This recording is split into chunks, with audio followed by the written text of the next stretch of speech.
এ জমিন তোমরা জমিন ধ্বংস করে দিতে চাও, আমি আল্লাহ দেখতেছি কেমন গুনাহ হইতেছে।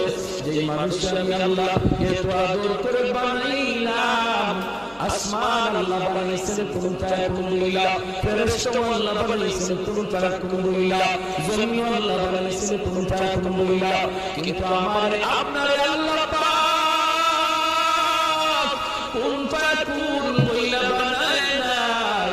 আমাকে আপনাকে যখন আল্লাহ বানাইছে খালাকতু বিয়াদিল্লাহ, আল্লাহ বলে আমি আমার নিজের হাত দিয়ে বান্দা বান্দিরে বানাইছি। কারণ এই চেহারার মধ্যে এত দামি কপাল, ওই কপাল দিয়ে বান্দা আমার কুদরতি কদমে সেজদা দিবে।